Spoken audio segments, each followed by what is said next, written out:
Olha só, gente, depois do Enem desse ano, quando algumas questões abordaram de maneira preconceituosa o agronegócio brasileiro, agora é a vez do Plano Nacional de Educação não dar a menor bola para a inclusão do agro no material escolar. Para falar sobre esse tema, nós vamos ouvir agora a Letícia Zampi Jacinto, que é presidente da Associação De Olho no Material Escolar. Letícia, eu fiquei muito feliz de você aceitar nosso convite, se juntar a nós. Eu mesmo já coloquei nessa abertura aí o problema que o setor teve com o Enem, que algumas questões foram colocadas de forma preconceituosa, e aí chegou para a gente essa notícia de que o material escolar que é produzido e distribuído nas escolas públicas não faz menção, ou se faz, não deve fazer da maneira como se deveria ao agronegócio brasileiro. É por aí mesmo? Bom, é um grande prazer estar aqui com vocês, sempre bom estar aqui no AgroMais, né? Um canal que traz notícias com tanta credibilidade. Sim, na verdade, o De Olho no Material Escolar ele surgiu há 2 anos e meio e principalmente para garantir que material didático tenha fontes científicas públicas e atualizadas. Então, sim, ele fala bastante do agronegócio, mas ele fala de um agro de 50 anos atrás, de 100 anos atrás. Então, dentro de um dos pilares da De Olho no Material Escolar, o que a gente fez e que a gente já teve aqui com vocês falando, né, foi fazer uma análise, a USP fez uma análise do material didático brasileiro, comprado pelo MEC, que constatou que, primeiro, 40% do material fala sobre o agronegócio e somente 3% tem fontes científicas. 3, então 96, porque é 3,7%. Então, a maior parte do material didático ele é opinativo, ele é jornalístico, ele tem outras fontes que não a ciência. Então, com que os nossos alunos estão aprendendo, né? Mas hoje, aí quando vieram questionar sobre o Enem, né, a gente falou, isso não é uma surpresa para De Olho no Material Escolar, até porque o material ele vem com falta de ciência faz muito tempo. Então, o Enem é só uma consequência de todo esse processo do que os alunos estão estudando em sala de aula. O desconhecimento desse setor está muito, muito, muito longe.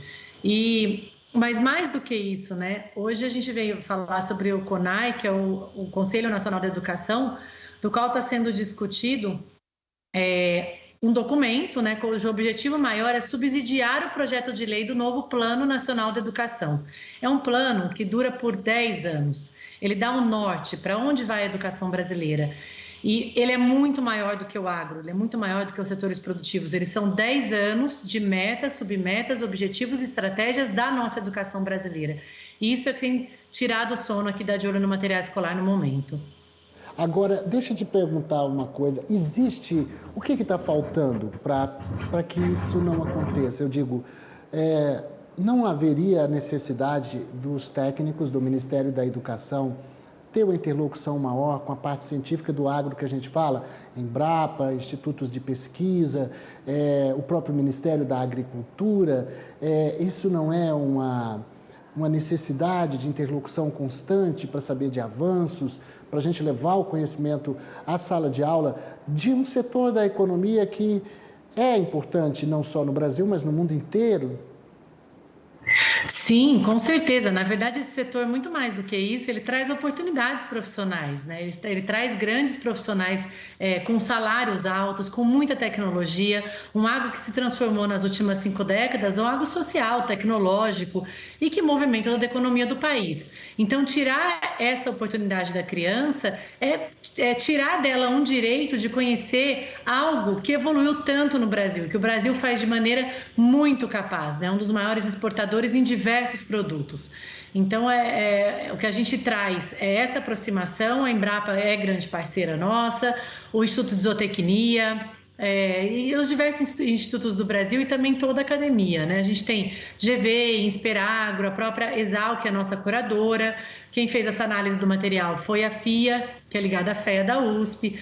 Então, a gente está trazendo realmente a academia que tem credibilidade no Brasil, todos os setores de pesquisa brasileiro, para a gente dar a importância devida, porque a gente só está aqui onde está devido aos investimentos, grandes investimentos em pesquisa e todo esse trabalho do agricultor no campo de sol a sol. Isso, por exemplo, durante a questão do Enem, a gente viu a nota do INEP dizendo que não que não é assim, que eles contratam pessoas que são independentes e que não há nenhum sentido de tornar isso ideológico. Mas não é o que parece no final das contas, né? Acaba sendo os estudantes, você faz prova para 4, 5 milhões de alunos e depois você faz um gabarito colocando no entendimento algo que não... Todo mundo ficou, por exemplo, toda a frente parlamentar da agropecuária, a gente aqui do canal debateu durante muito tempo questões que são colocadas de maneira nitidamente equivocadas. Então, o que se justifica isso? Por que está acontecendo? E, além da falta de interação, de comunicação entre os órgãos, não há, na verdade, uma... O Enem sempre foi acusado de ser aqui para ali ou para acolá, desde o governo passado e mesmo antes disso. Mas agora parece que há uma... vamos dizer assim, uma situação um pouco mais grave, na medida em que a informação ou a desinformação pode levar realmente a perda de produção, a dificuldade de financiamento, a inibir o setor, inclusive investimentos. Essa é uma percepção que pode parecer exagerada, mas com o passar do tempo ela pode acabar se concretizando, você demonizando um setor em relação a outros. Olha, eu vou te falar a verdade, a educação ela precisa ser nitidamente reestruturada. A gente está vendo não só a qualidade do exame do Enem, né, ou a falta de qualidade, a falta de qualidade nos materiais didáticos, né, essa parte da representação do agro de maneira bastante forte, mas também de outros setores produtivos. Agora, a gente tem aqui, rodando no Conselho Nacional da Educação, existe uma parte de educação ambiental, né? Quem foi trazido para a mesa para essa discussão, ao invés de ser a Confederação Nacional da Agricultura, por exemplo, ao invés de ser a Embrapa, ao invés de ser várias instituições aqui que movem esse país através da pesquisa e da ciência, foi o Movimento Sem Terra. Então, eu acredito, assim, nesse longo caminhar que a gente tem ainda de olho, atendendo escolas, atendendo professores, atendendo alunos e atendendo, inclusive, autores dos materiais didáticos, a gente percebe uma distância em relação ao campo. E isso a gente tem estreitado através da nossa agroteca, que é com curadoria da própria Exalc, né, da USP, Exalc. A gente está disponibilizando materiais de fácil acesso, com linguagem acessível, para que sejam usados em salas de aula, sejam usados por autores e tudo mais. Sempre com embasamento técnico, científico, colocado. A gente também tem feito Vivenciando a Prática, que é trazer alunos, professores e autores para dentro dos setores produtivos, conhecer, né, como realmente acontece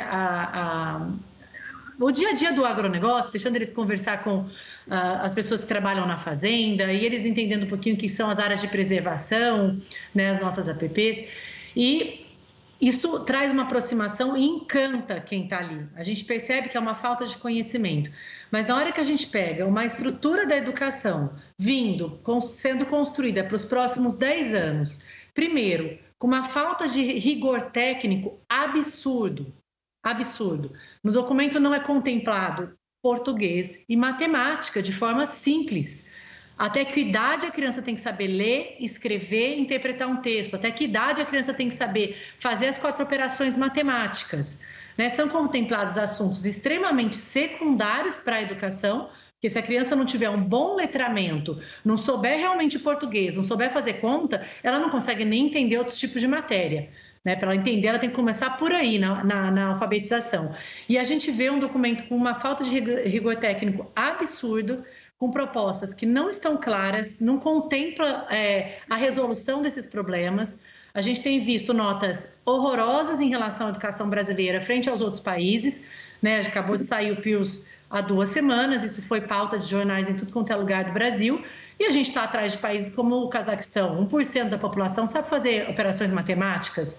Então, eu trouxe isso porque eu acho que a sociedade civil, a mídia, os parlamentares têm que saber discutir educação. A gente não tem como terceirizar a educação, falar, não, tem alguém cuidando disso, deixa isso para o MEC, porque as coisas não estão vindo de uma forma a gente ter, no futuro, grandes profissionais, adultos capazes de serem protagonistas da própria vida, crianças felizes que pegam a vida na sua mão, trabalham, levam riquezas para esse Brasil. né? Então, temos um problema estrutural aí, eu acho que em todas as instâncias educacionais, e a principal é essa, porque ela vai ser, final, votada, esse texto, esse documento, final de janeiro, após o recesso, para depois virar a lei do PNE, Programa Nacional da Educação, de 2024 a 2034. Então, eu realmente peço muita atenção de todas as pessoas desse Brasil, que deveria estar muito bem representado através da educação.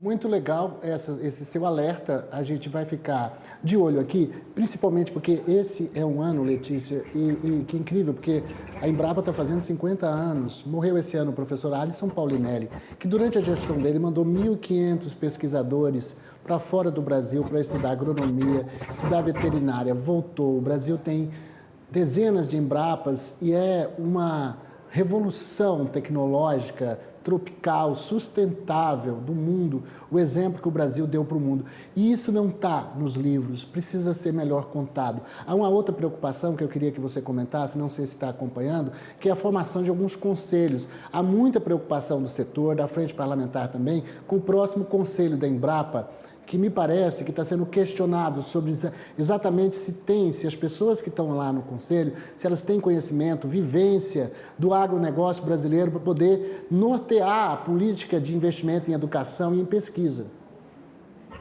O próprio Alisson Paulinelli, ele esteve conosco, deu uma entrevista para uma grande editora brasileira que virou material didático. Então, eu fico muito feliz de poder, né, ter tido essa oportunidade de estar perto dele, conhecer toda essa evolução, e eu tenho muito orgulho dessas instituições de pesquisa, né? A gente está muito próximo de vários cientistas e é encantador ver como eles se dedicam tempo, hora, recursos para estar ali e transformar coisas que a gente nem imagina que pode vir. E foi o que colocou o Brasil ali. Então, eu acho bastante importante mesmo a gente se assegurar que esses institutos de pesquisa eles continuem independentes, com bastante recurso, podendo trabalhar de forma a levar esse país para onde ele merece, né? Garantir o futuro não só do agro, mas sem pesquisa, sem tecnologia, a gente não chega em lugar nenhum e a gente não é competitivo no mundo, né? Se a gente não tiver essas bases. Isso, Letícia, e foi a razão de você ter vindo conversado com a gente aqui hoje, para que esse conhecimento seja aplicado em sala de aula, testado nos exames, não só no Enem, mas nos exames de ano a ano, quando o aluno ele muda de posição. E conta com a gente aqui, certamente a gente vai estar acompanhando de perto. Eu quero agradecer imensamente a sua contribuição de ter se juntado a nós aqui no AgroTarde.